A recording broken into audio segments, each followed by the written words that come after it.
በጣም ግሩም ነው።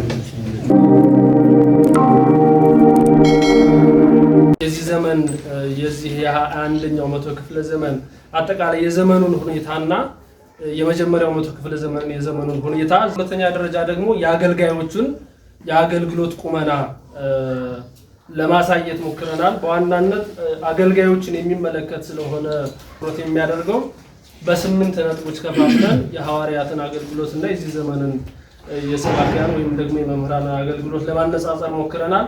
ጠቅለል እያደረግኩ እንግዲህ ለማሳየት ሞክራለሁ። የክርስትና ሃይማኖት ታሪክ በስብከተ ወንጌል ጉዞ ውስጥ ሁለት ተቃራኒ የሚመስሉ ግን የአንድ ተልእኮ ውጤት የሆኑ ዘመናትን ያስተናግዳል። አንደኛው ሐዋርያት የክርስትናን መሰረት ለመጣል በባዶ እግራቸው ያለ ቴክኖሎጂና ያለ ዓለማዊ ድጋፍ ዓለምን ያዳረሱበት ሐዋርያዊ ዘመን ሲሆን ይህ ዘመን ደግሞ ከ34 ዓመተ ምህረት እስከ 100 ዓመተ ምህረት ያለውን ዘመን ያካልላል። ሁለተኛው ደግሞ በቴክኖሎጂ ምጥቀት በገንዘብ ኃይልና በምቾት የታጀበው የዘመኑ ሰባኪያን ዘመን ነው። በእነዚህ ሁለት ዘመናት መካከል ያለው ልዩነት በጊዜ ርዝመት ብቻ የሚለካ ሳይሆን በአገልግሎት ፍልስፍና፣ በትጋት፣ በዓላማና በውጤት ረገድ ሰፊ ልዩነት የሚታይበት ዘመን ነው። የሐዋርያት አገልግሎት መነሻውና መድረሻው ክርስቶስ ብቻ ነበር። ለእነርሱ ወንጌልን መስበክ የትርፍ ጊዜ ስራ ወይም ደግሞ የክብር መፈለጊያ ሳይሆን የሕይወትና የሞት ጉዳይ ነበር።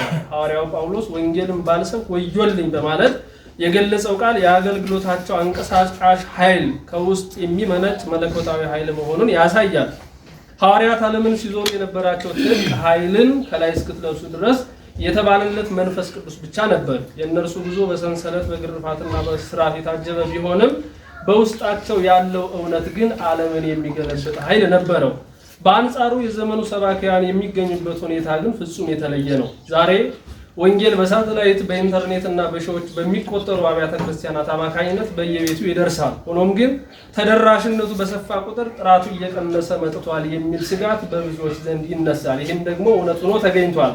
የዘመኑ ሰባኪ ከመከራ ይልቅ ምቾትን፣ ከትርፍና ይልቅ ዝናን፣ ከነፃ አገልግሎት ይልቅ ክፍያን እንደ ቅድመ ሁኔታ የሚመለከትበት አጋጣሚ እየሰፋ መጥቷል። መጽሐፍ ቅዱስ የእግዚአብሔርን ቃል እንደ ብዙዎች ቀላቅለው እንደሚሸጡት አይደለንም የሚለው ቃል በሐዋርያት ዘመን የነበረውን ጥንቃቄ ሲገልጽ፣ በዘመናችን ግን ወንጌል ለንግድና ለግል ጥቅም መዋሉ አሳዛኝ ያደርገዋል። ይህ ጥናታዊ ጽሑፍም ሐዋርያት ወንጌልን ለማዳረስ የነበራቸውን ትጋት፣ በነፃ የመስጠት መንፈስ፣ ለሰው ልጆች ሁሉ የነበራቸውን እኩል ፍቅርና ያመጡትን ዘላቂ የሕይወት ለውጥ ከዘመኑ ሰባኪያን አገልግሎት ጋር በዝርዝር አነጻጽሮ መጨረሻም የዘመኑ ሰባኪያን ከሐዋርያት ምን ሊማሩ እንደሚገባና የወንጌል አገልግሎት ወደ ቀደመው ቅድስናውና ክብሩ እንዲመለስ ምን ማድረግ አለብን የሚለውን ፍንጭ ለመስጠት ያለመ ነው የጥናቱ ዓላማ ማለት ነው። እንግዲህ 8 ነጥቦች የዘረዘርናቸውን የመጀመሪያው ነጥብ ምንድነው የሚለው ሐዋርያትና የዘመኑ ሰባኪያን ስናነጻጸር ተግቶ ከማስተማር አንጻር ነው ለማነጻጸር የሞከርነው። የሐዋርያት ትጋት የሚጀምረው ወንጌልን ካልሰበክ ወዮልኝ ከሚል ጥልቅ የውስጥ መቃጠል ነው። ለእነርሱ ትጋት ማለት በሳምንት አንድ ቀን መድረክ ላይ መቆም ሳይሆን በሕይወታቸውን ሙሉ ለወንጌል ማስገዛት ነበር። ለዚህም ነው ሐዋርያው ጳውሎስ በጊዜውም ቢሆን ያለ ጊዜውም ቢሆን እንዲሰብክ ለደቀ መዝሙሩ የሰጠው መመሪያ የእነርሱ አገልግሎት በወቅቱ ወይም በምቾት የማይገደብ እንደነበር የሚያሳይ ነው። ሐዋርያት ሲያስተምሩ እንደ ዛሬው ምቹ አዳራሾችና ማይክሮፎኖች አልነበሯቸውም። በአደባባይ በየቤቱ አልፎ ተርፎም በእስር ቤቱ ነው ይተጉ ነበር። ጳውሎስ በኤፌሶን ለነበሩ ሽማግሌዎች የተናገረው ቃል የትጋታቸውን ልክ ይገልጣል። ለሶስት መዓልትና ሌሊት በእንባ እያንዳንዳቸውን ከመምከር እንዳላቋረጥ አስቡ በማለት የሐዋርያት ሥራ ምዕራፍ 20 ቁጥር 34 ላይ እንደተናገረው እዚህ ጋር ሌሊትና ቀን የሚለው ቃል ትጋታቸው የጊዜ ገደብ እንዳልነበረ ያስረዳል። እንቅልፍ ሲያሸንፋቸው እንኳን ትምህርታቸውን አያቋርጡም ነበር። ለምሳሌ አውጣኪዎስ ፎቅ ላይ ወድቆ እስኪሞት ድረስ ጳውሎስ እስከ መንፈቀ ሌሊት ድረስ ይተጋ እንደነበር ይህ ምልክት ነው። ወደ ዘመናችን ሰባኪያን ስንመጣ ግን የሰባኪያን ትጋት ብዙ ጊዜ ከፕሮግራምና ከስምምነት ጋር የተያያዘ ነው። አብዛኛው ትምህርት የሚሰጠው በታቀደለት ሰዓት፣ በታወቀ አዳራሽና በተመቻቸ ሁኔታ ውስጥ ነው። የዘመኑ ሰባኪ እንደ ሐዋርያት በእንባና በመከራ ውስጥ ሆኖ ከመምከር ይልቅ በቪዲዮና በሶሻል ሚዲያ ተደራሽነቱን በመጨመር ላይ ይተጋል። ብዙ የዘመኑ ሰባኪያን ወንጌልን እንደ ስራ ይቆጥሩታል። ጴጥሮስና ዮሐንስ ተገርፈው ከሸንጎ ከወጡ በኋላ ዕለት ዕለት በመቅደስና በቤታቸው ስለ ኢየሱስ ክርስቶስ ማስተማርና መስበክን አይተውም ነበር። የዘመኑ ሰባኪ ግን ትንሽ ተቃውሞ ወይም ደግሞ የጤና መጓደል ወይም ደግሞ ግላዊ ምክንያት ሲገጥመው አገልግሎትን የማቋረጥ ዝንባሌ ይታይበታል። ሁለተኛ ደግሞ ያለ ዋጋ ከማስተማር አንጻር ነው ለማነጻጸር የሞከረው። ሐዋርያት የወንጌልን አገልግሎት እንደ ትርፍ ማግኛ ወይም ደግሞ እንደ መተዳደሪያ ስራ ፈጽሞ አይመለከቱትም ነበር። ጌታችን መድኃኒታችን ኢየሱስ ክርስቶስ በከንቱ ተቀብላችሁ በከንቱ ስጡ ወይም ደግሞ በከንቱ የተቀበላችሁትን በከንቱ ስጡ በማለት የሰጣቸውን መመሪያ የህይወታቸውን መመሪያ አድርገውታል። ለእነርሱ ትልቁ ክፍያ የነፍሳት መዳን እንጂ የብርና የወርቅ ክምችት አልነበረም። ሐዋርያው ጳውሎስ ለዚህ ትልቅ ማሳያ ነው። እርሱ በቆሮንቶስና በኤፌሶን በነበረው ቆይታ ወንጌልን በነፃ ለማድረስ ሲል በገዛ እጆቹ ድንኳን እየሰፋ ራሱን ያስተዳድር ነበር። ይህንንም ያደረገው ወንጌል ነፃ መሆኑን ለህዝቡ ለማሳየትና ማንም ሰው ለወንጌል በመክፈል እንዳይሰናከል ለኤፌሶን ቤተክርስቲያን ሽማግሌዎች ሲናገር ከማንም ብር ወይም ደግሞ ወርቅ ወይም ልብስ አልተመኘሁም። እነዚህ እጆች ለሚያስፈልገኝ ነገርና ከኔ ጋር ለነበሩት የሚያገለግሉ እናንተ ታውቃላችሁ በማለት የሐዋርያት ሥራ ምዕራፍ 20 ቁጥር 33 እስከ 34 ላይ የአገልግሎቱን ንጽህና መስክሯል። በአሁኑ ዘመን ግን ያለ ዋጋ ማስተማር የሚለው መርህ እየተረሳ መጥቶ ወንጌል ከንግድ ጋር የተያያዘ እስኪመስል ድረስ የአገልግሎት ክፍያ ትልቅ ቦታ ይዟል። ብዙ ሰባኪያን ወደ አንድ ስፍራ ሄደው ለማስተማር ቀድሞ የአገልግሎት ዋጋ የሚደራደሩበት የመኪናና የሆቴል ምቾቶችን እንደ ቅድመ ሁኔታ የሚያስቀምጡበት ሁኔታ በዚህ ዘመን በስፋት ይታያል። መጽሐፍ ቅዱስ የእግዚአብሔርን ቃል እንደ ብዙዎች ቀላቅለው እንደሚሸጡት አይደለንም ብሎ ሐዋርያው ቅዱስ ጳውሎስ በሁለተኛ ቆሮንቶስ ምዕራፍ 2:17 ቢናገርም በዘመናችን ግን ስብከት ለዝና ለቪው ወይም ደግሞ ለእይታ ለገንዘብ ማሰባሰቢያነት ሲሆን ይስተዋላል። ሰባኪያኑ ራሳቸው ሳይሆኑ ቃሉን የሚሸጡ ሆነው ተገኝተዋል። ምዕመናንም ቢሆኑ ያለ ክፍያ በረከት አይገኝም በሚል የተሳሳተ ትምህርት ተገፍተው በነፃ መማርን እንደ ትልቅ መታደል ከማየት ይልቅ ለሰባኪው የሚሰጠው ክፍያ ላይ እንዲያተኩሩ ተደርገዋል። ሶስተኛ ለሁሉም ተደራሽ ከመሆን አንጻር ነው የተመለከትነው። የሐዋርያትን የታሪክ ጉዞ ስንመለከት እስከ ዓለም ዳርቻ እስከ ምድር ዳርቻ የመድረስ ታላቅ የተልእኮ ውጤት ነበረው። ሐዋርያት ወንጌልን ለሁሉም ተደራሽ ለማድረግ የተጠቀሙበት መንገድ ሰው ፍለጋ መሄድ ነበር። ለእነርሱ ተደራሽነት ማለት በአካል መገኘት ነው። ሐዋርያው ቅዱስ ጳውሎስ ከኢየሩሳሌም ተነስቶ እስከ እልዋሪቆን ድረስ በሺዎች የሚቆጠሩ ኪሎሜትሮችን በእግርና በታንኳ ተጉዟል። ዓላማቸው ክርስቶስ ያልተሰበከበትን ስፍራ መፈለግ ነበር። እንዲሁም በሌላው ሰው መሰረት ላይ እንዳልሰራ የክርስቶስ ስም በተጠራበት ስፍራ ሳይሆን ወንጌልን ለመስበክ ተጋው በማለት በሮሜ 15 ቁጥር 20 ላይ እንደተናገረው ለስብከተ ወንጌል ተደራሽነት የነበራቸውን ጥማት ገልጿል። ሐዋርያት ገበያ ላይ፣ በአደባባይ፣ በወንዝ ዳርና በቤቶች ውስጥ በመገኘት ለማህበረሰቡ ቅርብ ነበሩ። በዘመናችን ግን ተደራሽነት በዲጂታል መሳሪያዎች የታገዘ ነው። አንድ ሰባኪ በአንድ ስቱዲዮ ውስጥ ሆኖ በሳተላይትና በኢንተርኔት በሚሊዮን የሚቆጠሩ ሰዎችን መድረስ ይችላል። ይህ ትልቅ እድል ቢሆንም ተደራሽነቱ ላይ ግን ላዩን የመሆን አደጋ አለው። የሐዋርያት ተደራሽነት ከሰው ጋር የመኖርና ሕይወትን የመካፈል ውጤት ሲኖረው፣ የዘመኑ ተደራሽነት ግን ብዙ ጊዜ ከመረጃ ማድረስ የዘለለ አይደለም። በተጨማሪም የዘመኑ ሰባኪያን ብዙ ጊዜ ትኩረታቸው ትላልቅ ከተሞችና ምቹ አዳራሾች ላይ ሲሆን እንደ ሐዋርያት ገጠራማና አስቸጋሪ ቦታዎችን የማዳረስ ትጋት እየቀነሰ መጥቷል። አራተኛ ሁሉን በእኩል ያለ ዘርና ያለ ጾታ ከማስተማር በፍቅር ከመመልከት አንጻር ነው ለማነጻጸር የሞከርነው። ሐዋርያት በዘመኑ የነበረውን የዘርና ጾታ ግንብ በፍቅር ሰብረውታል።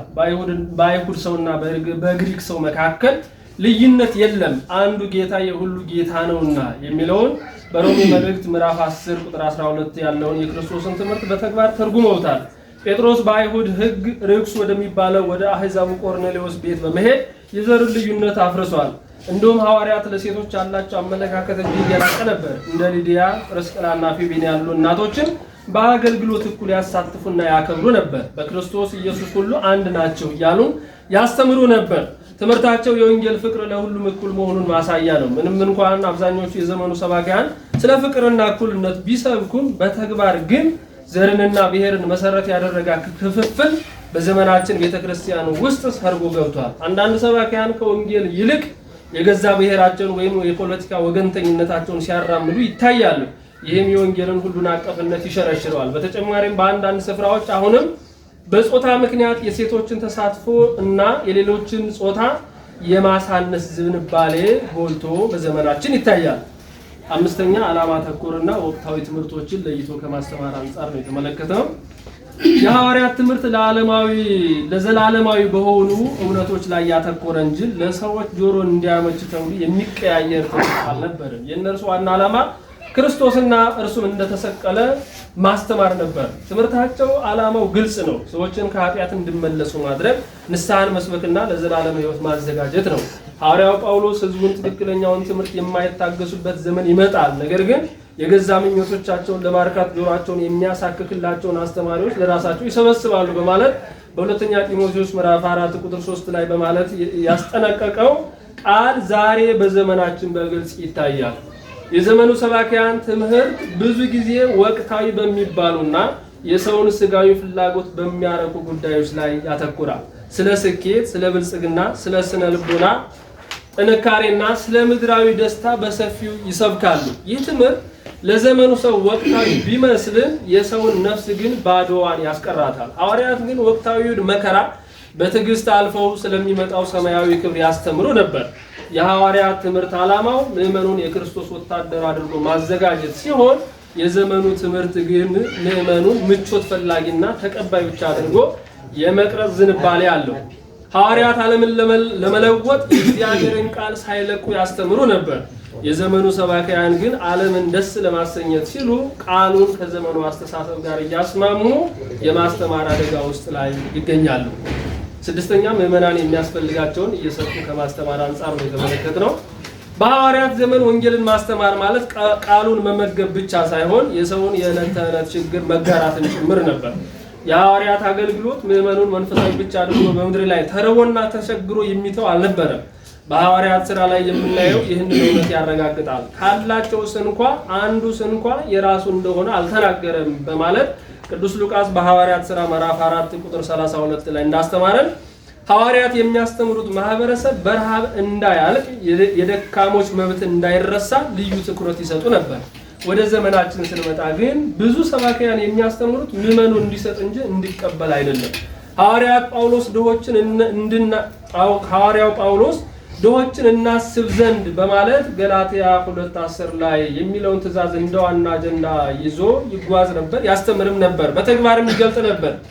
ለኢየሩሳሌም ቅዱሳን የሚሆን እርዳታ ከሌሎች አብያተ ክርስቲያናትም ይሰበስብ ነበር። በዘመናችን ግን የብልጽግና ወንጌል ተስፋፍቶ ሰባኪው በምዕመኑ ስጦታ እየከበረ ምዕመኑ ግን ለሰባኪው በመስጠት ተስፋ እያደረገ በችግር ውስጥ የሚኖርበት አጋጣሚ እና ሁኔታ ሰፊ ነው። የሐዋርያት አገልግሎት ግን ለእያንዳንዱ እንደሚገባው ይሰጠው ነበር ተብሎ በሐዋርያት ሥራ ምዕራፍ 4 ቁጥር 35 ላይ የሚል የእኩልነትና የፍቅር መርህ ነበረው። ሐዋርያቱ ሰውን በመንፈስ ቅዱስ ከመሙላት ባለፈ ባዶ ሆዱን እንዳያድር የሚያስችል የማህበራዊ ዋስትና ስርዓት በቤተ ክርስቲያን ውስጥ ዘርግተው ነበር። ይህ ሁሉ ግን ዛሬ በቤተ ክርስቲያናችን ላይ ሲታይ አይታይም።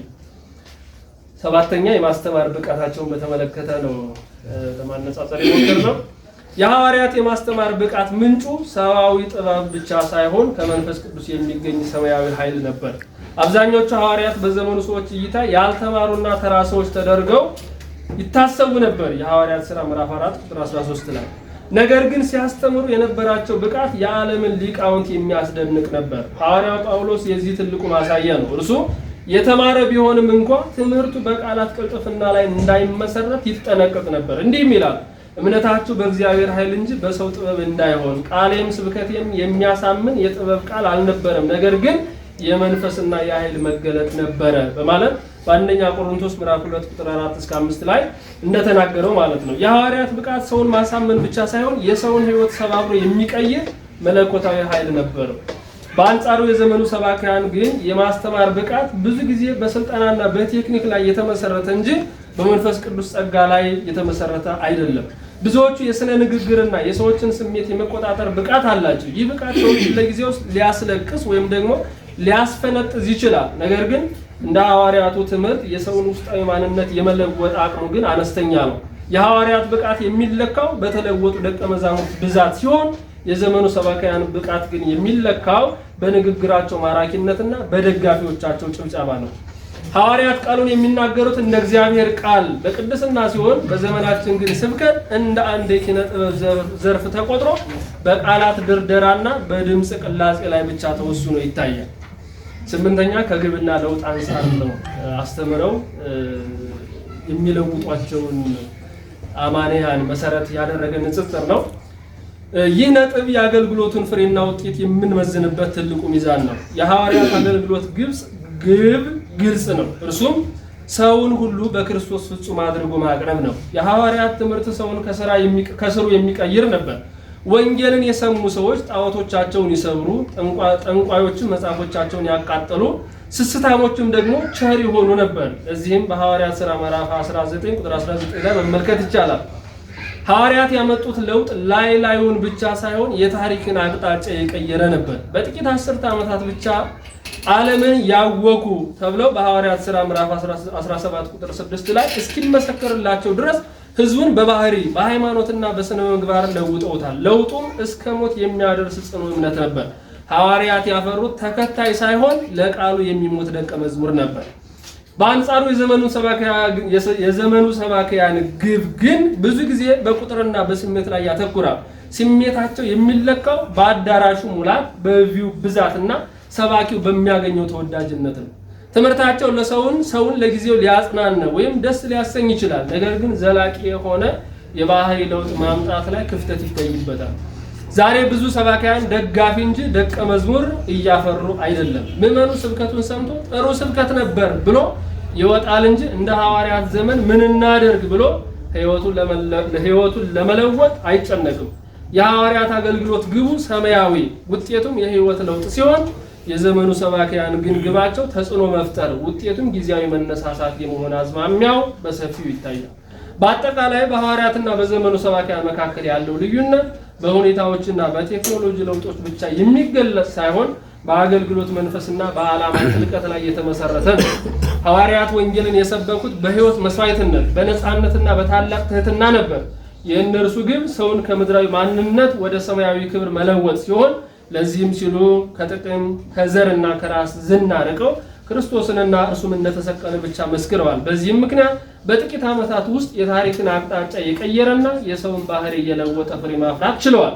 በተቃራኒው የዘመኑ ሰባኪያን ሰፊ የቴክኖሎጂ እድልና ምቾት ቢኖራቸውም አገልግሎታቸው ከጊዜያዊ ስሜት፣ ከምድራዊ ስኬትና ከግል ጥቅም ጋር የመቆራኘት አደጋ ጎልቶ ይታይበታል። ወንጌልን እንደ ንግድ ወይም ደግሞ እንደ ዝና መፈለጊያ መንገድ ማየት እንዲሁም ትምህርቱን ለሰው ጆሮ እንዲያመች አድርጎ ማቅለል በዘመናችን ለሚታየው መንፈሳዊ ድርቀት ዋና ምክንያቶች ናቸው። የዘመኑ ሰባኪያን ዛሬ ካለው ምቾትና ተደራሽነት ጋር የሐዋርያትን የቀደመ ቅንነት፣ ትጋትና የመስዋዕትነት መንፈስ ማጣመር ካልቻሉ አገልግሎቱ ቅርጽ እንጂ ሕይወት ያለው ለውጥ ማምጣት እንደማይችል ነው። መጽሐፍ ቅዱስ የፊተኛውን መንገድ መርምሩ እንደሚለው ወደ ሐዋርያዊው የአገልግሎት ጥባት መመለስ ለዘመናችን ቤተክርስቲያን ብቸኛ መፍትሄው ነው። ስለአዳማችሁ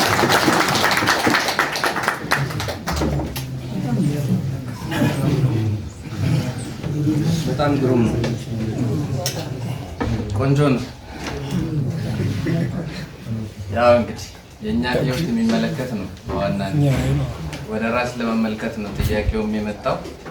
ነገኛ ወዴት ነው የምንሄደው የሚለውን እንድናይበት ነው የጥያቄውም የመልሱም ዋና ያቀረቡትን ቆንጆ አድርጎ ነው። የግሩፕ አባላት አሉ። ያው ጥያቄ ካላችሁ ጥያቄ መጠየቅ ትችላላችሁ።